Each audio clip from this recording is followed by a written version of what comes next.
Greetings, this is Ron. This is Felonious, and we're back with Chapping. Episode 13, Lucky 13. Yes.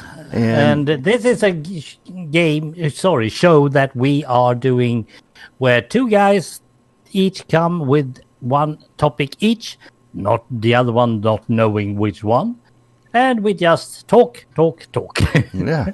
And I think you go first this time. Yes, I'm the odd guy. Yeah. We are, and I'm totally sure that I'm saying we with the connection, we are both collectors, aren't we not? Oh, absolutely. So we are collecting almost anything goes. But what is the difference between collection and keeps? I have a reason to believe that I'm keeping things that are not collections. They might be memories, but they're also stuff that I just keep for, well, I don't know. I have no reason for it, but I just keep it. Is that also a collection, or what is the difference? Collection or keeps? It makes me think of my comic book collection. Yeah, that's one. Because I started getting into comic books for particular titles that I really wanted to read.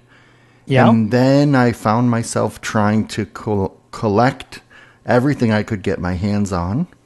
Yes, I've done that. After a few years, I decided, you know what? I don't really need 5 long boxes of thousands of comics.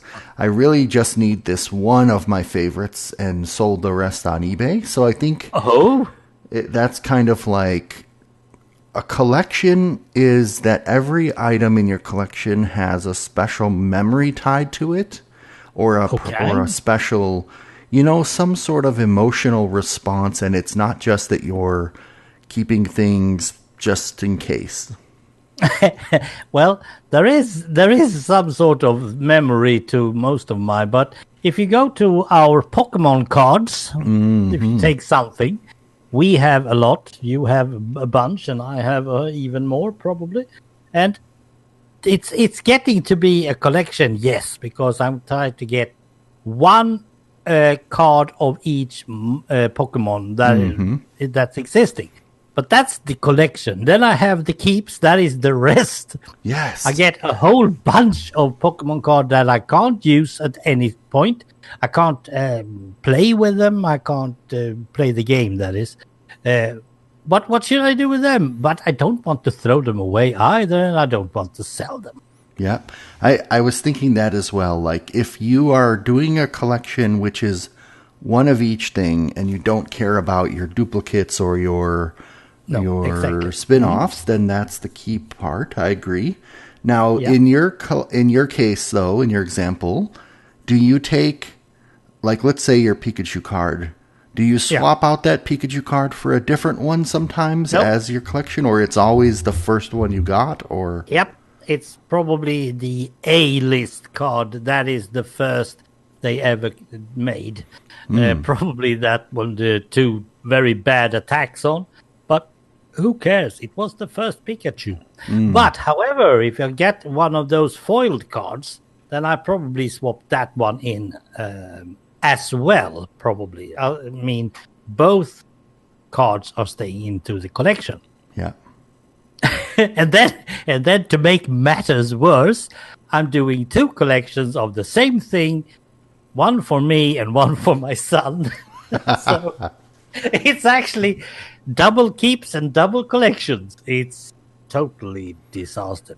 The other thing that I think of is a collection, and this is a very loose rule as I'm thinking through it, is something that you have to put effort in to obtain each piece, as opposed to just somebody gives you a bunch of stuff, or you just go to the store and buy one. That's not really so fun. But trying to buy 100 random packs and then searching for the one, you have to put some effort into it to be a collection. We have done that. We have done both. Well, I go to the Swedish version of eBay and look for Pokemon cards. to just fit the description that I need, the Pokemon card that I need, even if I have to pay a lot for it. But you have And to the put same, the effort in, yeah. yeah. And then the same goes with, I think I have discussed this with you, but our friends that is listening don't know anything about it. It was the Detective Twins, if you remember those. Oh my gosh, Yeah. the name of it is right on the tip of my tongue. Oh, Tvillingdeckare. yes. It's a very hard Swedish name. It's a book series in 42 books. That I also had to do a very hard work to get. So that is a great collection for me, and I actually get help from the girlfriend I had at the point as well, because she got me the last one, the Steamboat Mystery. And you see, you got a memory for just that book. But Yeah. then I have a lot of keeps when it comes to books. I have the Stephen Donaldson collection about I don't know what it's called in English, but that's not the point. About Thomas Covenant and his. Oh, gotcha. Yeah. Yep. But I'm just keeping them. But it's more or less of a collection that I have got all the books, but I did it just in a bunch. Just bought them all. But I'm not really collecting those because I have no idea how many books there are or what they are doing or where they are at the moment. However, the other ones, the Twin Detectives, I know perfectly well where they are. And that also might be some sort of difference between collection and keys. And do you think that the reason you and I did so many Minecraft map reviews is because that was us collecting maps or experiences? Yes, I would say yes now in retrospect, but while I was doing it, I was trying to learn how to make a Minecraft map myself. But as soon as you and I we got together and we started to discussing how it was working with these maps. We actually, I think it was together with the Vanilla Challenge in 2011. Oh yes, that's a memory. And there we started to do more collective reviews. Yes, I would say that. Yeah, it's something I go back from time to time and look at the list and go, oh, I remembered this one. I played with this person, or this one was particularly resonant with me. Yes, absolutely. Yep. Totally agree. And I don't think I'm much of a keeper, to be honest. I might have some knickknacks lying around for a while, but I tend to put it in computer terms, I tend to delete things that I don't use frequently. That is a good thing to do, because that is what I'm thinking of. We are both going to leave something to our sons. And I don't want it to be junk. Yeah. I want it to have a meaning both for me, but mostly for me, but also that my son will say, okay, this I know of because I've heard of it. I know why he had this. I don't want him to have a bunch of stuff that he just throws away without even knowing what the heck it is. Yeah. Yep. Keeps and collections. I like it. Good. Yeah. Well, we are collectors, so we most collect. Thank you. That was enlightening. So, at work a couple weeks ago, we were having some lunch. I don't even remember what it was. Someone ordered food and brought it into the office. Okay. And one of the guys I work with says, like, this is Ambrosia. This is the food of the gods. Okay. And I started thinking, what is Ambrosia? Not anyone else's definition, but what if I were to say, this is my food of the gods, what food would I pick as Ambrosia? And what criteria would I give to say it's of the gods? So I was thinking through, like, it has to be something organic, probably something you could almost easily consume without a whole bunch of effort and somewhat rare, but also something that Okay. when you hear the name of it, you instantly get the flavor in your mouth and you have to have Yes. it. Now we are getting somewhere. Yes. So those are my criteria. But what food, what was the first food that Oh. jumped to mind when I said ambrosia?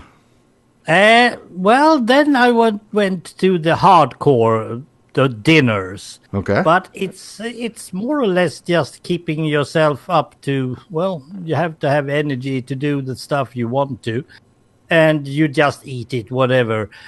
Yes, you try to choose the food that you really enjoy, but if you're not going to call it ambrosia, you're not going to call pizza ambrosia, not me.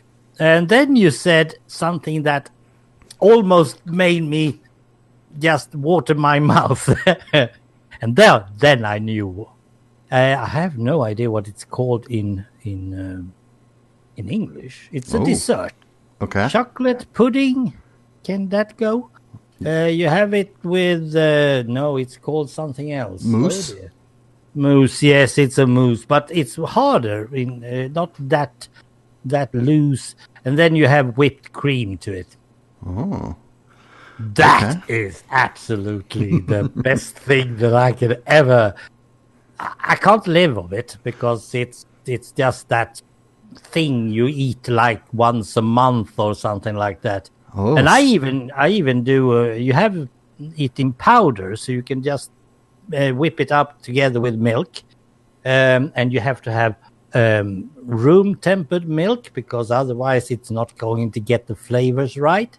Then okay. we put it in small bowls. I don't know. It doesn't I get much in it. It definitely sounds like some sort of chocolate pudding or mousse. Yep. Yeah, yeah. So in your so your criteria, it doesn't have to be healthy for you.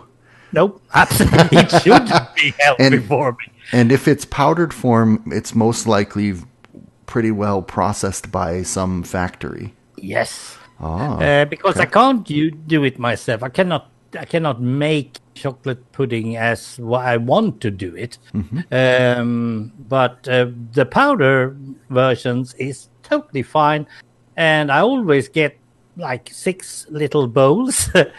And if I'm alone, yes, I'm going to enjoy them the same way. So why not just one big six size bowl No, instead no, of no, six no, little no. bowls? You must enjoy them one by one Oh, because it's also over time. I mean, normally when I eat, I'm finished in 10, 15 minutes, probably. And then I sit for, yeah, well, around 5, 10 minutes more just to make the stomach digest whatever I've been eating. But when it comes to ambrosia, it's watering my mouth just saying it. You need to really enjoy yourself. This is life we're talking about. nice. And that is what I feel. Yeah, that's me. And you can also have a fruit or whatever. That could also be like the ambrosia, but not to me. No.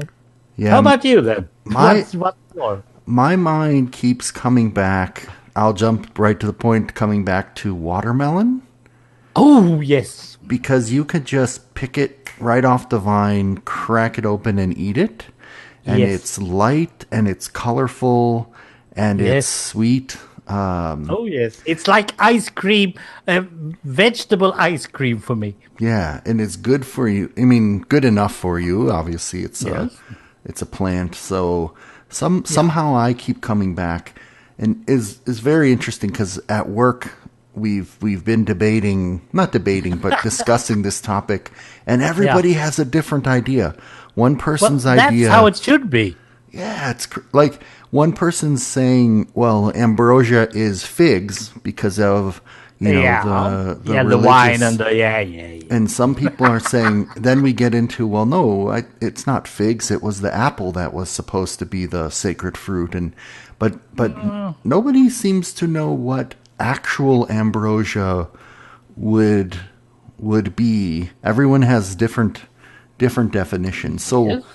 Do you know, like, what is the classic definition of ambrosia? I think it's a sort of wine made by the Romans or the Greeks. I'm not totally sure about that. A wine. And it should probably be made from special, could be grapes. I don't totally sure, but it could be. And it should be something that Bacchus, the Greek god, would totally love and just enjoy. And that has to be some sort of wine. The god Because of he's a revelry. drunkard. Yeah. Okay. Yeah, So that's but I'm not totally sure. We should probably Google this, Ron. Oh, I don't know if I'm going to find a satisfactory answer because No, I don't think so.